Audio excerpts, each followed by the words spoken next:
the first 10 pages of Diary of an Awesome Friendly Kid. So let's get right into it. Diary of an Awesome Friendly Kid, Raleigh Jefferson's Journal by Jeff Kinney. Diary of an Awesome Friendly Kid, Raleigh Jefferson's Journal by Jeff Kinney. Okay, now this book is about to get started for real. I hope you think it's good. Trust me, you won't. My first entry. Hi, I'm Raleigh Jefferson, and this is my diary. I hope you like it so far. I decided to start a journal because my best friend Greg Heffley has one, and we usually do the same stuff. Oh yeah, I should mention that me and Greg are best friends. Wow. I'm sure you're probably like, well, tell me more about this Greg guy. But my book isn't about him, it's about me.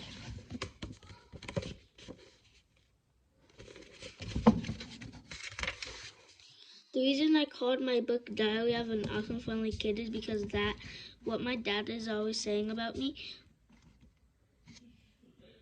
Raleigh, you are an awesome, friendly kid.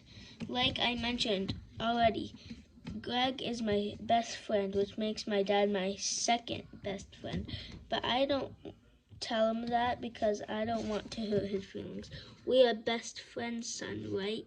Pat, pat, poop. Now that I brought up my dad, I should mention he doesn't seem to like Greg all that much. And the reason I always get that feeling is because my dad is always saying it. I do not like Greg. But that's only because my dad doesn't really get Greg's sense of humor. Here he's saying, you're an awesome, friendly kid. Best friends. I do not like Greg. Greg and Raleigh throwing eggs at his car. Right now you're probably thinking, hey Raleigh, I thought this was a book was supposed to be about you.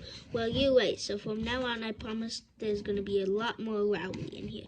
The first thing you need to know about me is that I live with my mom and dad in a house at the top of Surrey Street, which is the same street my best friend Greg lives on. I already talked about my dad, but my mom is pretty great too because she feeds me healthy food and keeps my body clean. Every morning I walk to school with my best friend Greg. We usually have a total blast when we're together, but sometimes I do things that annoy him. Stop whistling. But what really gets on Greg's nerves is when I copy him, so I'm probably not going to let him know about this journal because it's just going to make him mad. Anyway, writing in this book is a lot of work, so that's all I'm going to do for today. But tomorrow I'll put a little more Greg in here because, like I said, we're best friends. My second entry. Okay, so bad news. Greg found out about my diary. I guess I felt kind of proud that I had my own journal and I wanted to show him, but like I predicted, it made him mad. Greg said I totally ripped him off and that he was going to sue me for stealing his idea. I said, well, go ahead and try, because you're not the first person to write in a diary. Then Greg said it's a journal, not a diary. Then he whacked me with my own book. I told Greg if he was going to be a jerk, then I wouldn't say nice things about him in my journal. Then I showed him what I wrote so far. At first he seemed annoyed because I always forget to draw noses on people. But then he said my book gave him an idea. Greg said one day he's going to be rich and famous and everyone will want to know his whole life story, and he said I could be the one to write. Okay, I don't think I showed the last pages, but here. His Raleigh's mom keeping his body clean, and Greg saying stop whistling. And then this one is him showing Greg his Raleigh showing Greg his journal, and then he's saying you're not the first person to write in a diary, and then Greg hit Rowley with his own book.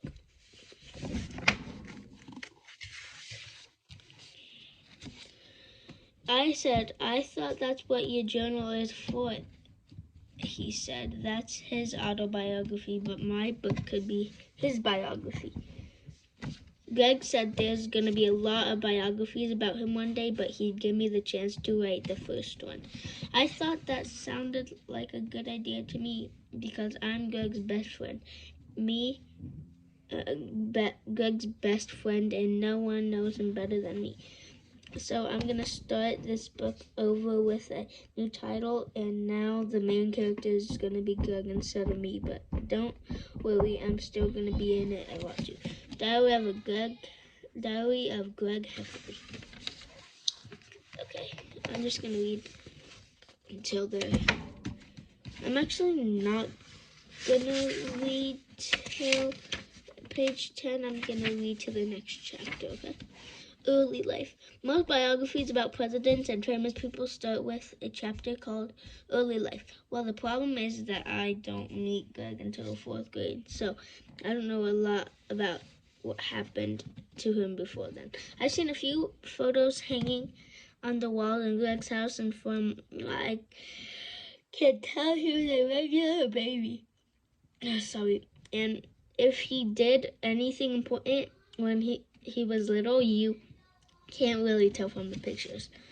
Anyway, fast forward to right before the start of the 4th grade, and now this biography is going to get a lot more detailed. We used to live in a whole different state, but then my dad got a job and we had to move. My family bought a new house at the top of Surrey Street, and we moved in over the summer. The first few days I didn't leave the house because I was scared about being in a new place. I know you're probably wondering, well, is he going to meet Greg? But just wait, I am getting to that part. My mom said maybe I should go try to make some friends, and then she even bought me a book called How to Make Friends in New Places to help me do it. The book had all kinds of things like knock-knock jokes to help a kid like me meet new people, but the tricks in the book didn't really work on Greg. Knock, knock.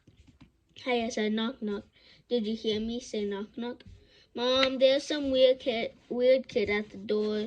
Luckily, me and Greg became friends anyway. I told Greg I live in the new house at the top of the hill, and he said that was kind of bad news for me because when our lot was empty, he planted a flag there, so now he owned my house plus everything in it. But later on, my dad told me that wasn't true, and then he went to Greg's house to get my bike back.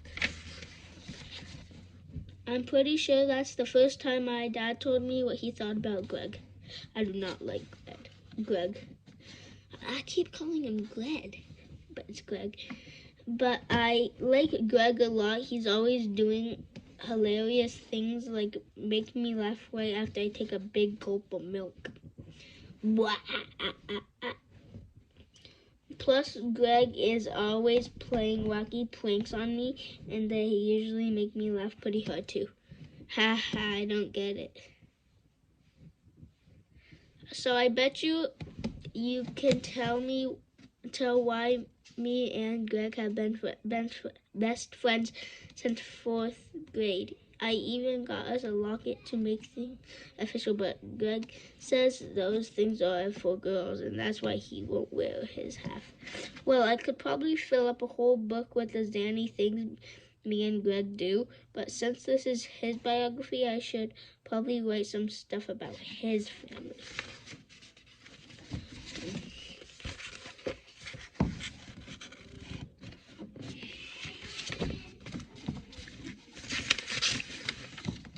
Greg has a mom and dad just like I do, but they are pretty regular parents, so I don't have a lot to say about them. But Greg isn't an only child like me. He's got an older brother named Roderick who has a rock band called Loaded Diaper.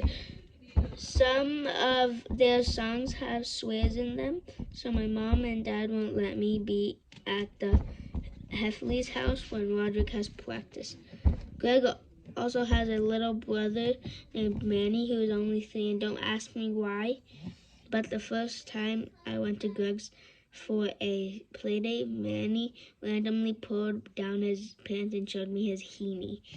Now every time I see Manny, he acts like we have this big secret or something, which makes me feel uncomfortable. Shh. And what? What? No. Anyway, I guess that wraps up the first chapter of Greg's biography. And if you're thinking, Riley, when are we gonna get to the exciting parts? Then just wait. Okay, that's the first 3 chapters of the book, and hope you enjoyed today's videos. It's a diary of an alcoholic kid. You can get it. And yeah, bye-bye. Kunimachi.